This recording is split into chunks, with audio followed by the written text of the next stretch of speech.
Kadosh Boker Or. I wanted to share with you a beautiful idea that I saw in this week's Parashat. The Ramban Nachmanides, he comes and he says on his introduction of Shemot, and he speaks about that Shemot is Sefer HaGeulah. I mean, it's the book of redemption. There's many different sidrot which are nothing to do with Yitziat Mitzrayim. For example, Parashat Truma, Tetzaveh, Vayakhel, Pekude. The last part of the Parashiot have nothing really to do with Yitziat Mitzrayim, the Exodus. Right? I would call it the Exodus. Exodus, we're going out, but not Geulah, redemption. It's to do with the starting of the Mishkan. So if anything, these should have been things which are in Vayikra. Because in Vayikra, there we speak about the Korbanot and the halachot of the Korbanot. So the Ramban comes and he answers, and he says like this. We're talking about the Galut and the redemption. Galut is not finished until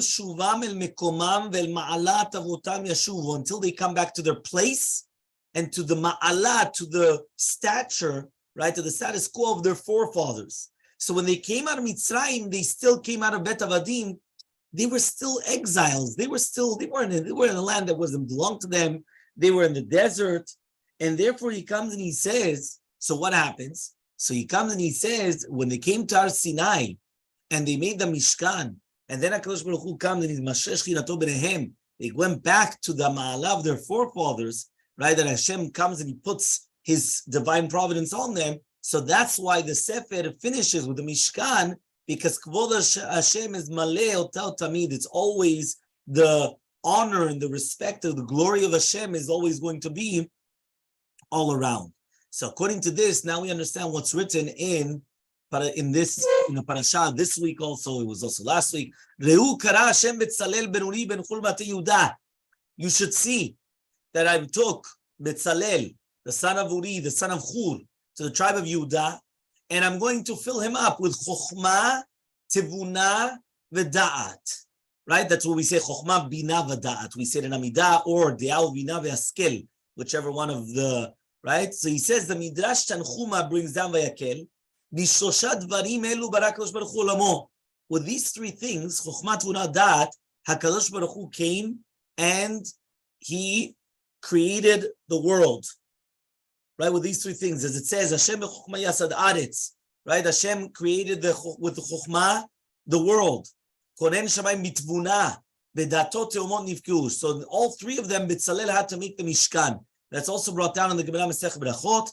Betzalel knew how to be mitzaref the otiyot, the letters, how the Shamayim v'aretz were created, and with the letters that the world was created, he put them together, and he was able to understand what it was, Shamayim v'aretz, and therefore he created the Mishkan using that. So it comes out that the Mishkan was a continuation of the creation of Shamayim v'aretz, of heaven and earth. And that's why Betzalel had to know all these three things. And that's also brought down in the Psikta Rabbati. Asher bara Elokim la'asot. When we just said, Shabbat, Asher bara Elokim la'asot, asa en kitiv. It doesn't say asa, ela la'asot. Adayin yesh melacha acher, which means that when HaKadosh Baruch Hu created the world, he created the world to do more. What does that mean? There's something else to do. It's not that he just did it and that's in the past tense. It's written in the future tense. Because once Shlomo came and he built a Bet HaMikdash, HaKadosh Baruch Hu told Shlomo, Melechet Shamayim v'aretz, you have to finish off the job. So you see that even though the world was created, the heaven and the earth, it wasn't finished until after the Mishkan and the Bet HaMikdash. So therefore it was like that. It wasn't just that's it. And that's why Rosh Chodesh Nisan, which we're going to have next Thursday, remember this Shabbat Mevarechim, Shabbat HaChodesh. So Rosh Chodesh Nisan next Thursday, it's written, Oto Yom Natal Eser Atarot. That day was taken 10 crowns. Because during the time of the Chet of Adam HaRishon, the world was cursed, right? V'nitkala Adama with 10 klalot, as is brought down in the Zohar HaKadosh or the Rochaim HaKadosh. Mikevan de Shufred Yaakov and Shufred Adam HaRishon. Since Yaakov Avinu was like Adam HaRishon, I know that he fixed the sin of Adam HaRishon, Yaakov Avinu, that's why it says that he didn't die. The Beracha of Yitzchak Avinu was to give him 10 brachot. V'yiten lecha Elokim tal hashamayim v'shvnei haaretz u'dagav divrosh v'du chamishim v'cholamim. That's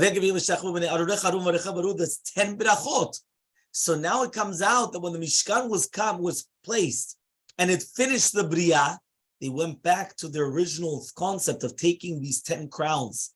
And that's why the Midrash Tanchuma says at the beginning of Pekudei, how every chelek in the making of the Mishkan is parallel, right? Keneged kol yom of Briat Haolam. Meaning how everything in the Mishkan was parallel to the creation of the world. That's what's brought down in the beginning of Pekudei in the Midrash Tanchuma. So according to this, right now we understand why we ask 3 times a day, because according to Chazal, it actually comes out that the madrigot, these madrigot are not just stam, right? Just for a person like Betzalel ben Uri ben Chur in order to make a mishkan. But why do we need it then? If this is needed only to build the world, to create the world for a mishkan, why do we need it? But rather, the explanation is, right? The explanation is as follows. So therefore, the question is, why would we need Chokhmah Bina Vedat if we're not creating the world or we're not creating a Mishkan? But rather, the answer is because we know that the Mishkan was a place of Asharat HaShekhinah. And the Asharat HaShekhinah is supposed to be by Kol Bait Ne'eman is becoming a Mikdash Me'at. And that's why, which means when you have a couple that they come and they're going to get married, they are building a Mishkan. They are building this Bait Ne'eman B'Yisrael that they have to sanctify. And that's why it says in the Gemara Masechet Pesachim, Kuf Yud Bet 112, that a person should never go into their house suddenly. Ali Yikanes L'toch Betoch Pitom. The Rashbam brings down that that's why they used to either knock on the door or things like that. Why? Because it says, V'nishma kolo bevo'o el HaKodesh. You have to hear the sound when he's coming into the Kodesh. What does that mean? The Kohen Gadol had bells on the bottom, so that way the sound would be heard when he's coming inside.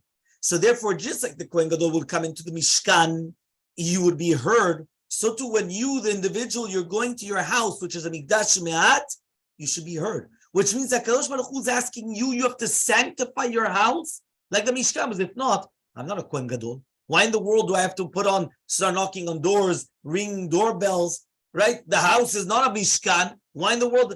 No, your house is a Mishkan, and you're like the Kohen Gadol coming to your house. And that's what the Isha Shunami told Elisha.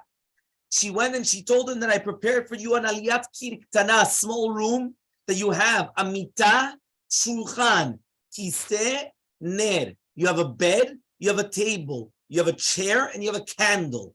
The Sfarim say, what is the acronym of that? Mita, mem, shin, the shulchan, the table. You have the cup for the kiseh, for the chair, and nun for the ner. Mishkan. That's an acronym for the Mishkan. Which means she said, don't be afraid of coming into my house. My house is the place of Asharat HaShekhinah, just like the Mishkan. So you, a Nabi of Hashem, you could come to my house. And that's what Moshe Rabbeinu came and he commanded before his death, or Rabbeinu HaKadosh commanded before his death.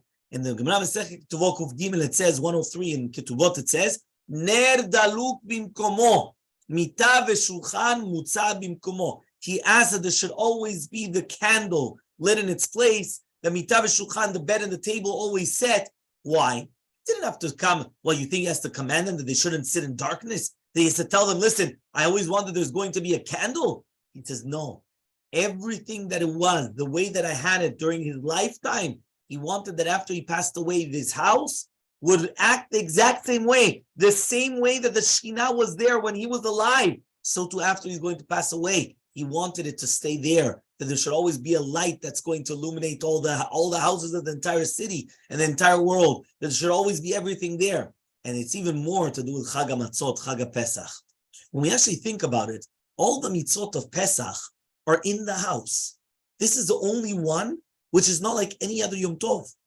All the other Yomim Tovim, you have it, whether it's Tkiyat Shofar or Rosh Hashanah, the Arba Minim, that you're going to do it in the Bet HaMidrash, right? Even Mitzvat Sukkah, you have to get out of your house, right? But Mitzvat Pesach is the only mitzvah that it's basically in your house, right? It's not in the Bet HaMidrash, it's in your personal house. You do nothing in the synagogue. Everything is done in the house.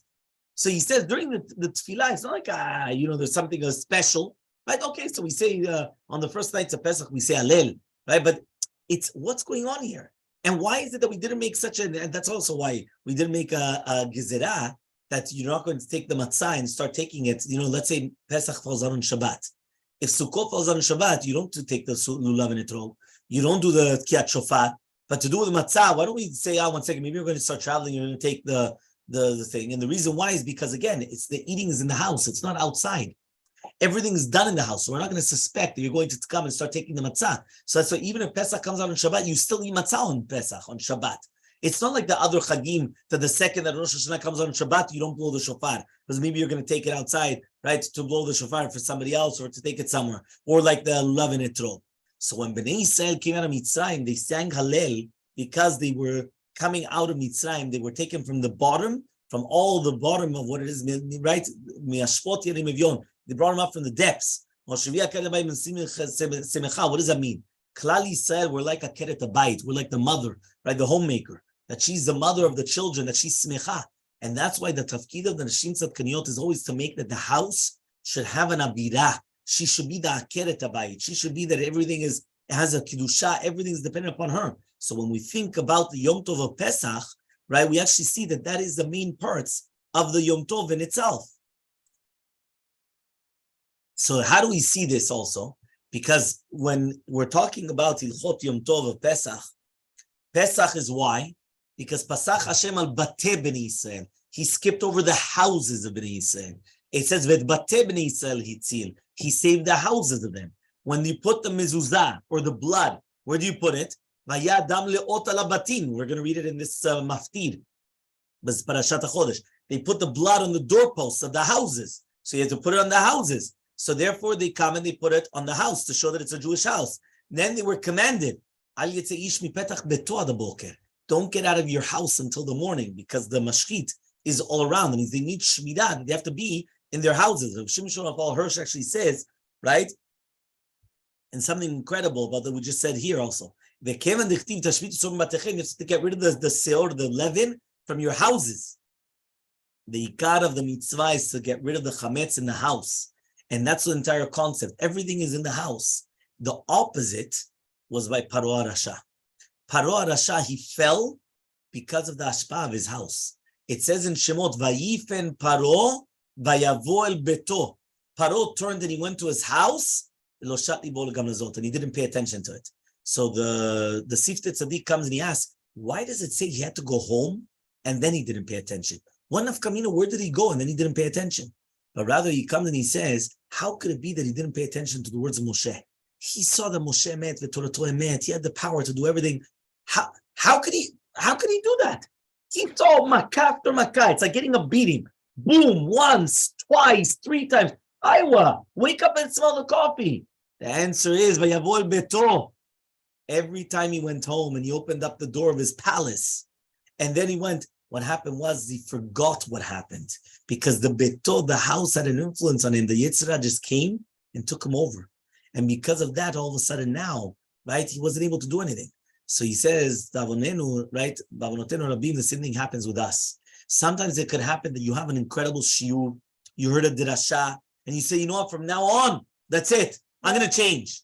And then what happens? All of a sudden, right, you come home, and all of a sudden you forget about everything. And it all became like dreams, as if like nothing really happened. And that's the Midrash HaGadol.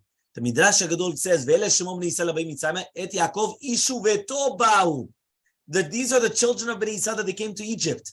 Yaakov and his children, each one came with their wives. What does that mean? The Midrash says, Makish Yaakov lebanav. Yaakov is like his children. Just like Yaakov is married, his children are married. Even Palu v'chetzon, that they were only 1 or 2 year olds. They were married. So he said, what do you mean they were married? They designated for them wives. Ishu v'tobau kedel shelo yitarvu banashim. They didn't want that they should get mixed up. Do you know that there was even minagim that sometimes they would do that, whether it's, sometimes in Iran or other places, they would come and they would get the girls married at very young age, like 7, 8 years old, like, very, very young. And I once asked why, right? And the reason why is because of what we just mentioned now. Because at the end of the day, right, they didn't want that they should get mixed up between the goyim. And therefore, the Nashim Tzadkaniyot, they made sure that they kept over for their husbands the entire time. So there was no problem whatsoever of chas shalom that they would, and that's why it says, "B'zchut nashim tzedkaniyot yigalu avotenu mitzrayim," right? And that's why they come and they say, right, the mialdot, it wasn't Yocheved and Miriam, it was Yocheved and Elisheva, which was the wife of Aaron, right? That they said Aaron was only 3 or 4. How could it be? He was only 2 or 3 years old at the time.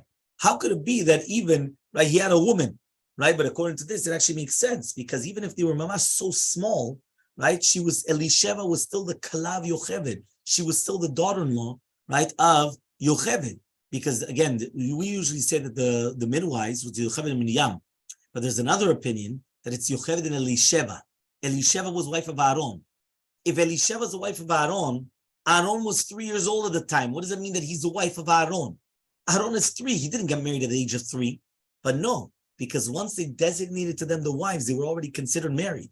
And that's why the Gemara Masechet Shabbat Kuf Yudchet Amud Bet says, Amar Rabbi Yoseh, says Rabbi Yoseh, Miyamai lo kariti li ishti ishti. I never call my wife my wife. Ela li ishti beti. I always call my wife my house. Because it's not a gnai. It's not something of negative that, this is my house. But rather to tell you the shevach, the greatness of what it is a woman. That the entire household is because of her. If there's no woman, there's no house. And just like Rabbi Akiva came and he told the students, Sheli v'shelachem shelahem. Everything that I have and everything that you have belongs to my wife. It's all hers. And that's the etzah keneged tumat Mitzrayim. When you want to go against the tum'ah, which is on the outside, whether it's a Mitzrayim, whether it's the tum'ah where we live in today, it's always the Bayit hayehudi. When the Bayit hayehudi, when the Jewish home is going to be protecting against Ervat Haaretz, against all the morality in the world, against all the promiscuity and all the negative in the world. And that's why the Torah keeps on saying that Bateh b'nei Yisrael, he saved their houses. Abatim, you have to put the blood on the houses. Everything is to do with the house. And that's only when that you're going to put the Shekhinah in the houses.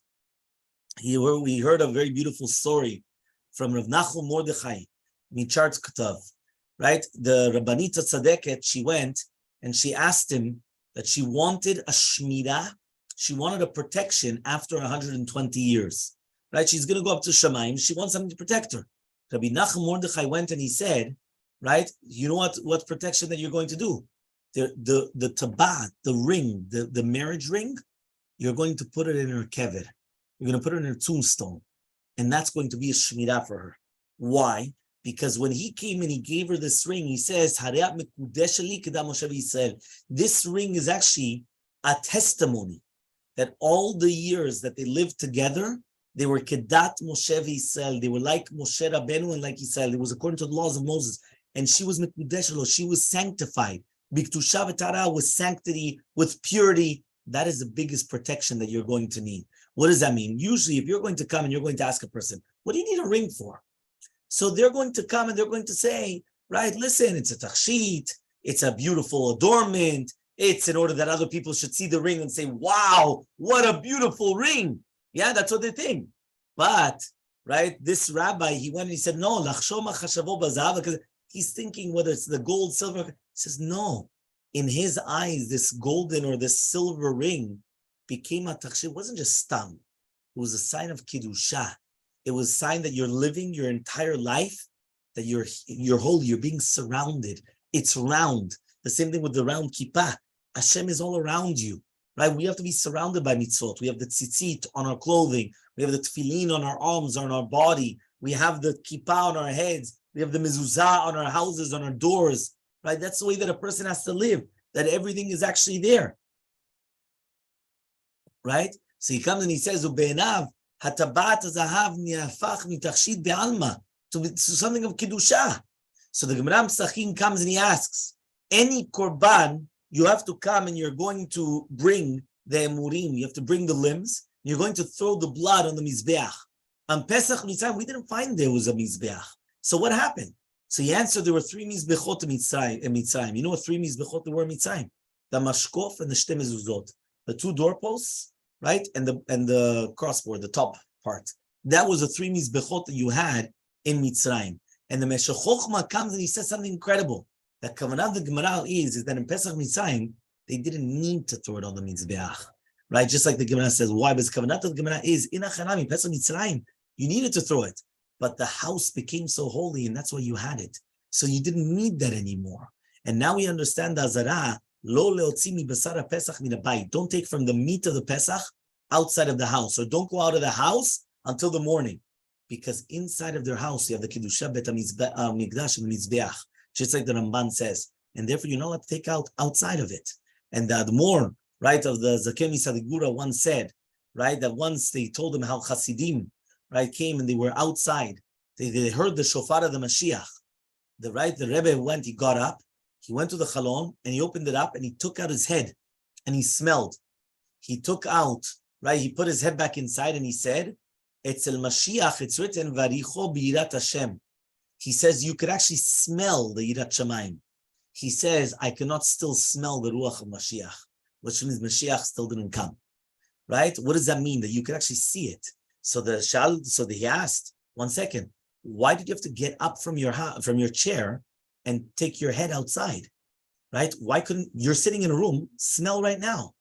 So he says, because in that place, right, he went and he said that rabbi didn't need it because he already had the Reach Mashiach. Because in his house, you already had the Mishkan. You already had it. The Kiddusha was so much in the house. There's nothing else. Right? I actually just read, my daughter was doing a thing of the Baba Sali. That's when he was learning once, right? His head was so involved that all of a sudden, it was on Shabbat night, there became a big fire. He went with his stick and he said, made a line and he said, the fire is going to stop here. The second that the fire got there, it stopped. Yeah, what does that mean? There's a Kiddusha. There's a holiness in where there is. There doesn't exist anything else. There's nothing else that actually goes around. And that's our service for before Pesach. Before Pesach, we have to sanctify our houses. That the houses has to be for a place for Shechina. People come and they make misconceptions. Pesach means spring cleaning, right? So you come and you clean the entire house. Before cleaning your house, clean your souls, clean your neshama. That it should be fitting for the. What does the Chazal say? The Gemara says in Masechet Sukkah Numbet Umubet, the Yetzer Hara comes in 3 different forms. At the beginning, he's called a Holech. Holech means he comes once in a while. Right? Afterwards, he's called an oreach. He's a guest. Right? Rashi says, what does that mean? Right? So what does that mean? He doesn't cut. He comes, stays a little bit. But Vasof, he's called Ish. He becomes a balabait.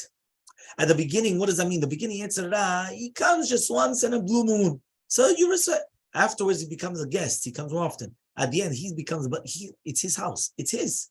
So the Sefer Eretz Tzvi comes and he says, right? Davar nifla. That we find there's 3 different types of ways of getting rid of the chametz. Bedikat chametz, you check for the chametz. Bitul chametz, you annul the chametz, whether it's right after the bedikah in the nighttime of kal chamida or the next morning. And the last one is biul chametz. You have to destroy, you have to devour it. That's because of the 3 different lashonot of the Yetzer Hara. The Yetzer Hara, there's 3 forms of the Yetzer Hara. You have to come and you have to get rid of it, right? Of the 3 different ways of the Yetzer Hara. Okay, when we're going to continue, he comes and it says beautifully, the bedikah has to also be checked from the way the Yetzer Hara is nikra olech, which means that even though the Yetzer Hara just comes and goes, right, he still leaves something behind. So therefore, any place where there's anything, you have to check. Afterwards, the Yetzer Hara comes as a guest once in a while, and every single time he comes, he's going to come. So the Yetzer Hara, it's not enough anymore bedikah. Here you have to do bitul, because bitul you have to annul it. Right, that you understand that everything is hevel, everything is nonsense. But once the Yetzer Hara becomes the balabait, he becomes the owner of the house, now the only thing that actually helps is nothing other than what? Now you have to actually burn it. You have to completely devour it completely. Okay? Now he says, and we also have to actually add in, the Mishnah Berurah brings down, that something which is not chametz kamur, for example, chametz that became already rotten, or something which is not fitting for eating, or even through, like a dachak or, pressing means, right? But he says it now became bad, or it's not enough. So he says that it has to be that it's going to be for the eating of a dog, meaning if a dog could eat it, it's still considered chametz. If not, no, it's not. So he says, you see from here that the tam of the chet is not enough to be mekalkel the tam tzat. You have to completely get rid of it. Meaning, don't just say, listen, it's not tasty anymore. So that's it. You have to devour it completely. That not even a dog could eat it. Why? Because it's completely disgusting. So then, when we come and we get rid of the chametz from the house, and then the house becomes holy, and then all of a sudden becomes a mikdash me'at, the opposite of Paro. And therefore, Paro came and he said, he came to his house, and then he didn't care about anything else. But when we get rid of the chametz in our house, all of a sudden we come and we say, no, our houses become kedusha. And therefore we come and we say, Hashata achal l'shna b'abar Yisrael. The Chatam Sofer, listen to this. Chatam Sofer says in the Chidushim in Psachim Kuftet Vav Amud Bet, Kilyot ata batenu makom kadosh lishmoa gadol. The fact that our houses now become a makom kadosh, they become a holy place for the name of Hashem. V'sipurei niflaotav, and all of a sudden, all the way that we're coming on the night of Pesach, we say all this niflaot and everything. Hareu eretz hakedosha, our houses become kadosh. It's part of the Holy Land. And therefore, why? In the future, all the Batei Knesiot of Bavel, they're going to go to Eretz Yisrael, as the Gemara says in Masechet Megillah. Which means that the Agadah is saying, Hashata achad, this year we're here in Miami. Aval l'shana haba, but next year, this house will be in Eretz Yisrael. That's what we're saying. Because the avodah of Pesach, the service that we're supposed to do on Pesach is to sanctify the house. The house is going to be a holy place. And once a house is going to be a holy place, that's when we're going to be able to come and say that we're going to be able to have the Bezrat Hashem, we'll be able to have that our homes will be a holy place, also the land of Israel. Bezrat